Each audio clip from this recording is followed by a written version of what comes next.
2026 বিশ্বকাপটা শেষ, চ্যাম্পিয়নের মুকুট পেরেছে স্প্যানিশরা। তবে এই শেষ হওয়া টুর্নামেন্টের এখন পর্যন্ত যেন কাটছেই না রেশ। শত বিতর্ক আর নানা নাটকীয়তার পর আরও একবার এই আর্জেন্টিনা ও স্পেনের মহরণটা দেখতে মুখিয়ে আছে ভক্ত সমর্থকরা। ফিফার নিয়ম আর সমর্থকদের চাওয়া কি তবে মিলেই যাচ্ছে? আরও একবার ফাইনালের এই মহরণটা হবে কি ফুটবল বিশ্বে? বিস্তারিত থাকছে ভিডিওর বাকি অংশে। দর্শক, আর্জেন্টিনা ও স্পেনের ফাইনাল ম্যাচটার একেবারেই শেষ সময়ে ফেরান তোরেসের একমাত্র গোলে ম্যাচ জিতে চ্যাম্পিয়ন হয় স্পেন। আর ব্যর্থতা ও কান্না ভেজা চোখ নিয়েই বিদায় হয়েছে আলবিসেলেস্তাদের। তবে এই বিদায়ের পরেই শুরু হয়েছে নানা বিতর্ক আর বিচার বিশ্লেষণ। যেখানে Change.org এর এক পিটিশনে আর্জেন্টিনা বনাম স্পেনের এই ম্যাচ আবারও মাঠে গড়াক তা নিয়ে অংশগ্রহণ করেছে প্রায় 62,000-এরও বেশি মানুষ।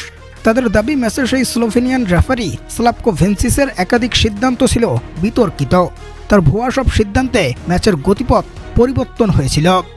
বিশেষ করে এনজো ফার্নান্দেসের সেই লাল কার্ডটা ছিল একেবারেই অযৌক্তিক। যেখানে পিটিশনের সেই পরিচালক এইসব তথ্য নিয়ে ফিফার কাছে আবেদনও করেছে আরও একবার ফাইনালের এই মহরণটা মাঠে নিয়ে আসতে। যদিও এ নিয়ে কোনো প্রতিক্রিয়া দেখায়নি ফুটবলের এই সর্বোচ্চ নিয়ন্ত্রক সংস্থা। তবে মজার ব্যাপার হচ্ছে, সবশেষ স্পেন বনাম ফ্রান্সের ম্যাচেও সেই পিটিশনে অংশ নিয়েছিল প্রায় 95,000-এরও বেশি মানুষ। সেখানে ওদের চাওয়া পাওয়াটা ছিল রেফারির বিতর্কিত সিদ্ধান্তে হেরে গেছে ফ্রান্স, তাই আরও একবার এই ম্যাচ মাঠে গড়াক। যেখানে শেষ পর্যন্ত বিষয়টা এমন হয়ে দাঁড়িয়েছে যেন স্প্যানিশরা জিতলেই তা রেফারির বিতর্কিত সিদ্ধান্তে পরিণত হয়ে যায়। যদিও ফিফার নিয়ম বলছে এমন ভক্ত সমর্থকদের চাওয়া পাওয়ায় কখনো ফাইনালের মতো ম্যাচের সিদ্ধান্ত পরিবর্তন হবে না।